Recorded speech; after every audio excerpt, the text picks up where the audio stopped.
Olá, nosso grupo vai apresentar sobre o pós-positivismo e ascensão dos princípios. O grupo é composto pelo Alisson, pelo Machado Neto, pelo Ismahi e por mim, Arthur. E eu vou iniciar explicando sobre o positivismo jurídico, porque ele entrou em crise no século XX. Então, o positivismo jurídico foi uma corrente dominante do pensamento jurídico durante boa parte do século XIX e XX, e a principal marca dele era a separação entre o direito e a moral. Para o positivismo, o que era mais importante, o direito, ele é aquilo que está posto pelo Estado, independente de ele ser ou não moral. E Hans Kelsen era um dos maiores expoentes, defendia a teoria pura do direito, que inclusive nosso grupo apresentou na primeira avaliação, e ele deveria se ocupar, né, exclusivamente de forma oposta, afastando considerações morais, políticas e sociológicas. E aí, por exemplo, se algo fosse imoral, mas estivesse dentro do ordenamento jurídico, aquilo ali deveria ser respeitado, né, de forma que a lei ela se sobrepunha à moral. Então, mesmo, por exemplo, na época do nazismo, como a gente vai ver mais à frente, mesmo que aquelas atitudes que eram consideradas imorais, injustas, elas, por estarem previstas em lei, elas eram, na teoria, deveriam ser respeitadas, né? E Herbert Hart, na tradição anglo-saxã, desenvolveu a ideia de uma regra de reconhecimento, um critério social que definiria quais normas pertencem a um sistema jurídico, também sem recorrer a critérios morais. Então, Herbert Hart, ele também seguiu a questão do positivismo, justamente desmembrando o direito da moral, da questão moral. E então, para o positivismo, o ordenamento jurídico é visto como um sistema fechado. E ele seria completo, né? Não haveria lacuna, não haveria nada a ser completo. O papel do juiz seria basicamente de dizer a lei, né? Ele apenas seria, de acordo com Montesquieu, seria o boca da lei. Ele estaria ali apenas para dizer o que a lei estava, né, escrita, né? Ele não poderia, digamos assim, interpretar a lei de forma a dar a sua opinião, né? Colocar a sua opinião em cada fato concreto. Ele deveria apenas dizer o que a lei, definir o que a lei estabelecia. No caso, a segurança, isso previa o que? Isso era justamente para prever a segurança jurídica, a previsibilidade e neutralidade científica como grandes valores dessa concepção. E o que aconteceu? Com a questão após a guerra, né, após a Primeira Guerra Mundial, com o nazismo, veio justamente a queda desse sistema histórico positivista. As leis raciais da época da Alemanha nazista, como as leis de Nuremberg, em 1935, foram formalmente válidas. Então, estavam lá postas no ordenamento jurídico alemão, seguiram o processo legislativo que era previsto, mas elas eram moralmente monstruosas. Então, o que acontecia? Mesmo estando lá, o que foi feito durante a época do nazismo era imoral, embora fosse legal, era imoral. Tanto que, né, que hoje a gente considera uma das maiores, se não a maior, catástrofe que ocorreu no mundo. E essas leis elas legalizavam a perseguição e extermínio de seres humanos, né, basicamente os judeus, né, em sua maioria. E após a Segunda Guerra Mundial, juristas e filósofos do direito se perguntaram como que um sistema jurídico correto do ponto de vista formal pôde dar sustentação a isso, né, a essa monstruosidade que foi o nazismo. E nesse contexto do nazismo, o justo filósofo alemão Gustav Radbruch, que ele havia sido positivista antes, né, da guerra, ele formulou a fórmula de Radbruch. Quando a lei positiva contraria de forma insuportável a justiça, ela perde sua validade e deve ceder lugar à justiça. Então, mesmo que a lei esteja lá posta, mas quando ela contraria, quando ela é injusta, ela deve ceder lugar à justiça, né? Deve buscar o cumprimento da moral. E aí essa ideia foi decisiva para o julgamento de Nuremberg, onde alguns réus nazistas alegaram que estavam apenas, entre aspas, seguindo a lei, né? Seguindo ordens. E essas alegações deles não foram validadas, né? não foram aceitas, reconhecendo que haviam limites morais que deveriam ser respeitados, mesmo que a lei positivada viesse trazer isso, né? E aí, esse episódio do nazismo expôs a insuficiência do positivismo jurídico puro, que foi, no caso, um direito reduzido a regras formais, indiferente a valores como a dignidade humana e a justiça, e mostrou-se incapaz de evitar as maiores atrocidades da história recente. Diante disso, a teoria do direito precisou ser repensada e aí veio, né, a queda, digamos assim, o enfraquecimento do positivismo, da teoria pura do direito, em busca de trazer mais justiça, né? E aí é exatamente essa reconstrução que vai dar origem ao que chamamos de pós-positivismo jurídico. E aí o nosso colega em seguida vai falar sobre o pós-positivismo jurídico. Como meu colega explicou, o positivismo jurídico entrou em crise porque não conseguia responder de forma satisfatória a perguntas sobre moralidade e justiça dentro do próprio direito. É nesse cenário de crise que surge o pós-positivismo, ou neoconstitucionalismo, como alguns autores preferem chamar. O pós-positivismo não é um retorno ao justnaturalismo, ou seja, não é a defesa de um direito natural, imutável e anterior ao Estado. Também não é a simples negação do positivismo, no sentido de abandonar totalmente a ideia de normas postas pelo Estado. O pós-positivismo é, na verdade, uma tentativa de superar tanto o justnaturalismo quanto o positivismo estrito, buscando uma terceira via, reconhecer que o direito tem uma pretensão de correção e de justiça, e que essa pretensão se expressa juridicamente por meio dos princípios, sobretudo os princípios constitucionais. O grande marco teórico dessa mudança é a obra do filósofo de direito norte-americano Ronald Dworkin.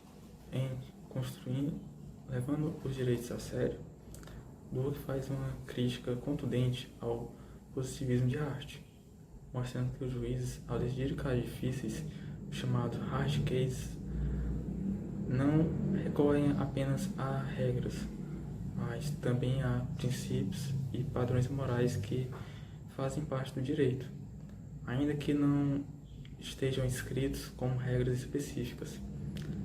Para Dworkin, os princípios têm força normativa e vinculam o intérprete, mesmo sem terem sido formalmente positivadas como uma regra.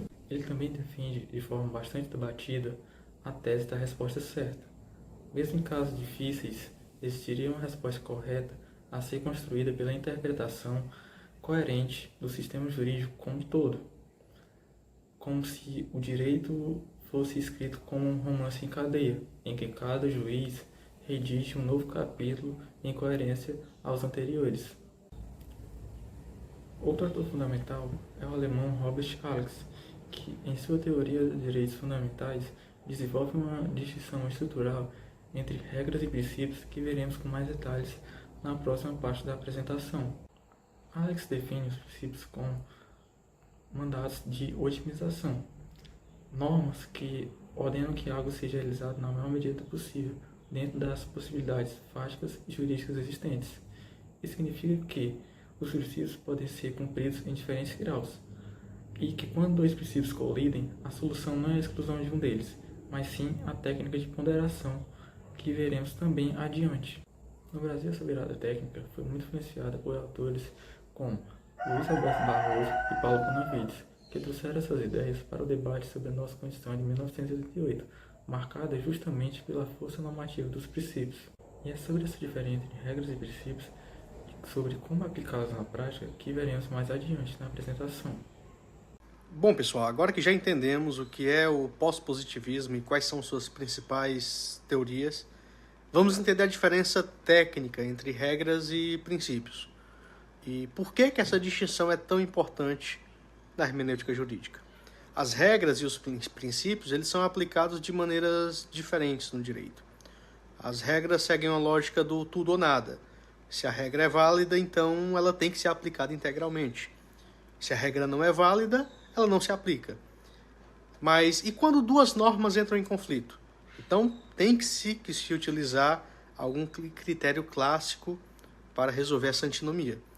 Ou seja, um critério cronológico, onde a mais antiga prevalece sobre a mais recente, um critério hierárquico, que analisa a superioridade de uma norma em relação à outra, ou o critério da especialidade, quando uma norma especial supera uma norma geral.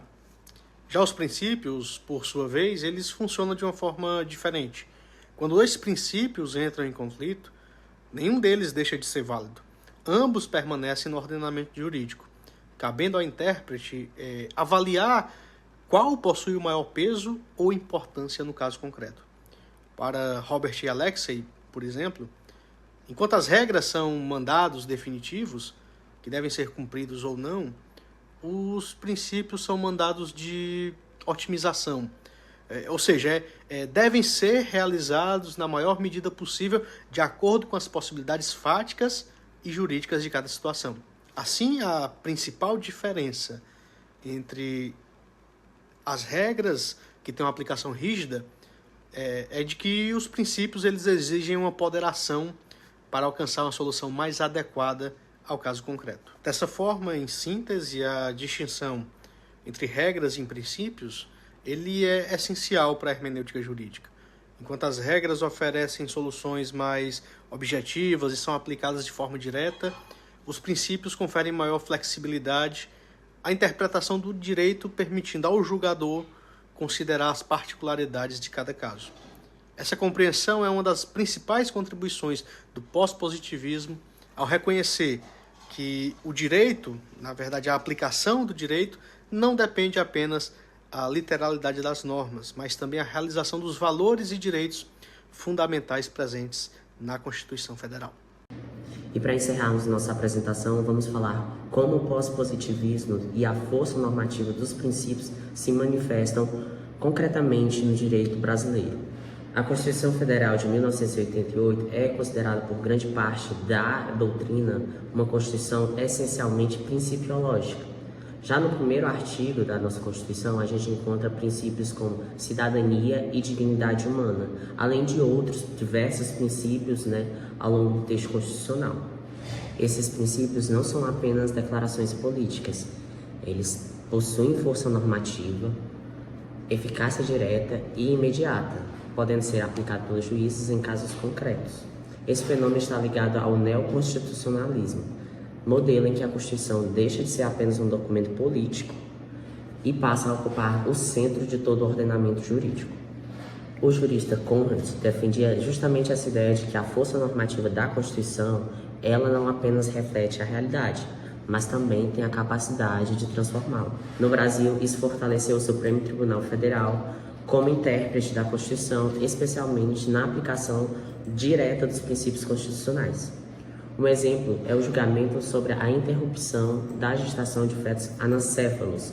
Nessa decisão, o STF ponderou princípios como a dignidade da pessoa humana, a autonomia da mulher e a proteção à vida, mesmo sem existir regra legal específica sobre esse tema. Outro exemplo foi o reconhecimento da união estável entre pessoas do mesmo sexo. Nesse caso, o Supremo aplicou diretamente os princípios da igualdade, da dignidade da pessoa humana e da liberdade, sem esperar alteração legislativa. Nesses casos em específico, os princípios deixaram de ser apenas orientações abstratas e passaram a fundamentar decisões concretas com grande impacto social. No entanto, esse protagonismo dos princípios também apresenta riscos, como mencionado pelo meu colega anterior. Quando o judiciário decide diretamente com base em princípios, sem uma lei específica, pode surgir o chamado ativismo judicial, em que o juiz acaba assumindo um papel que pertence ao legislador.